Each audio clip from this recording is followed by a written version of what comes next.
Fulham fans all around the stadium are on their feet with that minute's applause for Clare Parish. It doesn't bear thinking about to come to a game with your family to watch your club and not go home again. It's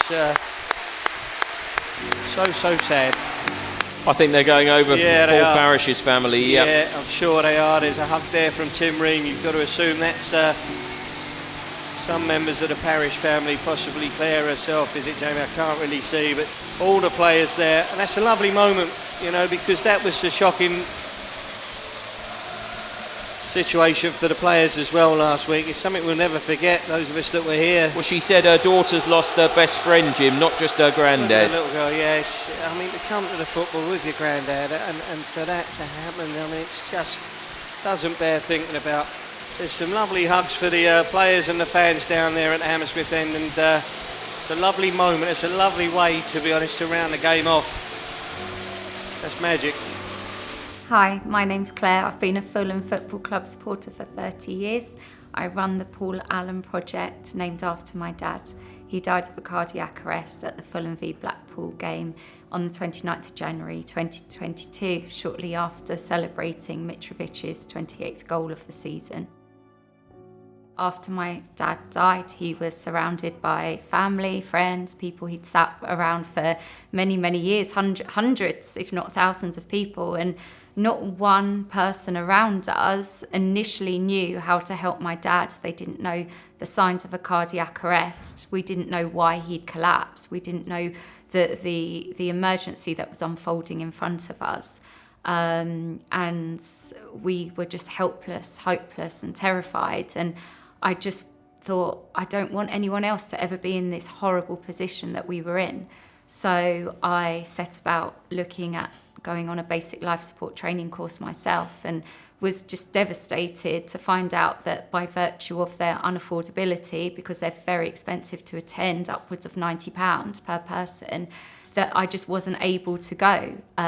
Being a single parent on a limited income, I didn't have that sort of spare money to spend on a basic life support session attendance. So I thought, okay, I'm going to see what I can do here.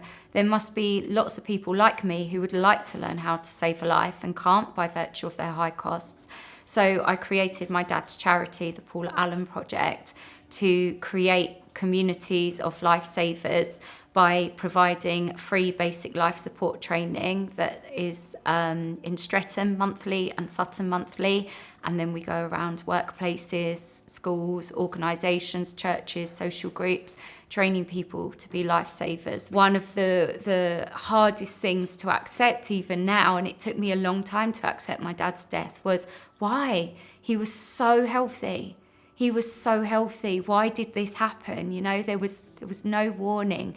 It just happened. Dad and I would just sit on a coach and we'd be, you know, like 9 hours going up to Newcastle or whatever it is. And we'd just sit there and we'd chat and we'd share a packet of mint humbugs. One of the things that I miss even now is when we score a goal, because I sit where I sit, and then there's my daughter and my cousin's daughter, Demi, and then it was my dad. So we were 3 seats apart.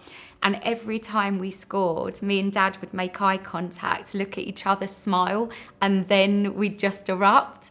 And I miss that even now. Like, I look over, he's not there.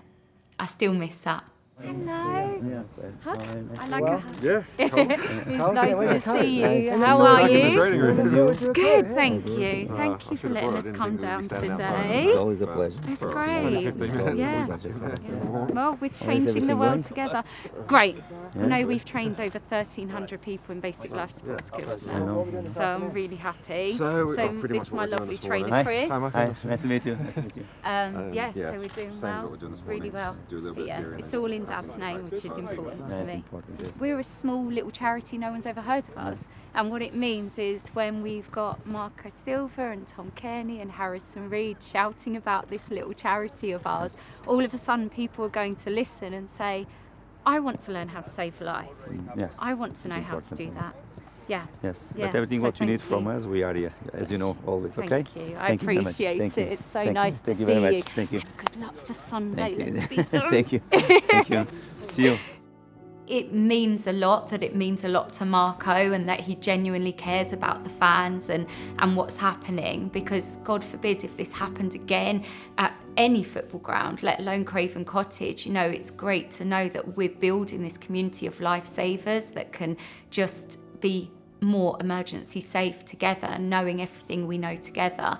And it's great that Marco supports that and understands that and embraces it. We are a big family. I've always said that about Fulham, and I think we genuinely do look out for each other, and we do care about each other, and we do really rally round. And yeah, Dad's death showed that, from the social media posts to people being very kind, donating, to the fundraiser we had set up at the time, and then obviously Fulham supporters supporting my dad's charity, and you know, people kind enough to put flowers on the cottage gates after Dad died, and all these little things that just show that people care. It felt quite full circle, especially with Jedi and Harrison and TC, because they were at the game, they were part of it. And I always say this, everybody who was at that Fulham game, whether you were a Blackpool supporter who have also been really, really supportive towards me, or a Fulham supporter, anybody who was there was part of that tragedy, was part of something that made everyone go home and hug their loved ones that little bit tighter, and, you know, just be grateful for what we have. And I always say that to people, you know, I have this jealousy with people that go to the football with their dads, and I look at them and I think, I wish Dad was still here, you know. And, you know, seeing the guys and hearing them talk about that day and how the impact it had on them, and they obviously saw it from a different perspective, but it was very much still really traumatic for them. And yeah, it just feels like we're all a part of it together. This isn't just my charity, it's not just my dad's legacy, my dad's charity. This is everyone's charity, because everyone has a heart. Everyone should know how to save a life. I think around that time there was quite a few occasions in stadiums where things were going on, and it's not always fed to the players, or we know what's going on, so you kind of fear the worst. And everyone didn't really know what to do, what the protocol was. We were trying to get the team doc over there, but I don't think he's allowed to. And I think obviously it was a really tough moment, and then we got told to leave the pitch and go into the changing room and stuff. So it was all unknown for us, and obviously we were fearing the worst. And then we were obviously told to come back out and restart the game, and obviously it broke all momentum, and we were all obviously worried and concerned about what had gone on and unsure. And then I think that day wasn't about football, was it really? It was about obviously your dad, and what happened is awful. But I think going forward, I think knowing the protocol and obviously having more people around that would understand what to do, and the panic wouldn't set in, there'd be a lot more calm people around, I think can only help. So hopefully we can help push that and get towards that. I think I remember the whistles, so we had the ball, and then like the noise from the hammy end, when it was hammy end, right? Yeah. Was like just weird. They all just wave, everyone was like waving. Whistle, like waving and stuff, so like when we kept passing the ball and it was like, you know what I mean? Do you remember that? Yeah, I do remember that, yeah. And then it just like, you kind of clicked on in the end, and then someone kicked it out, and then, I don't know. Felt like a long time that the game was paused for though.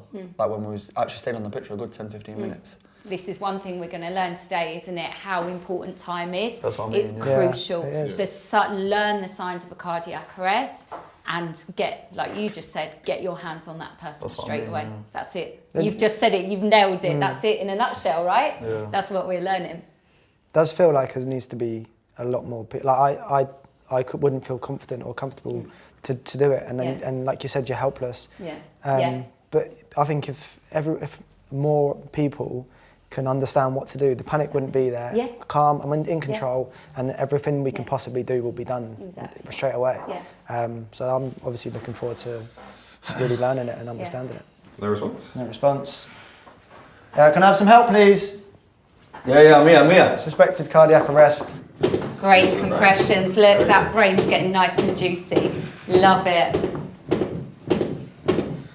I've got the hardest bit. Got the defib? Yeah, I've got the defib, mate. Right, so this comes out. Shock advised. Stand clear of patient. Shock will be delivered in 3, 2, 1. Shock delivered. Begin CPR. Yeah, we're back on again. Jed. It is safe to touch the patient. Place overlapping hand. Good. Amazing. Yeah. Nice, You guys. guys picked it up Yeah, so very quick. nice. That was amazing. He'd love the fact that we're doing something that's helping others, because my dad was just so kind and he just always wanted to help people all the time. So he'd love that aspect. And I always say with our training, obviously we're directly helping people to learn how to save a life, but with our defibrillators that we now have in branded cabinets with my dad's lovely face on them, they're like shining little beacons of hope when you're walking down the road on a dark night and you see one of dad's defibs. And I always think it's like dad shining down on us, looking after us. And I think he'd like that. I think I always think it's a shame that he's not here, because if he was here, he'd be saying, I'll help you, Claire. I'll take you to the training. I'll help you with your mannequins. He'd love it. He'd want to get involved. He'd love it. So I think he'd think I was a little bit bonkers for giving up my full-time job and doing this full-time. And he'd probably worry that I was maybe working a bit too hard, but he would love this. And he would be so proud of today, like beyond proud. He'll be beaming right now.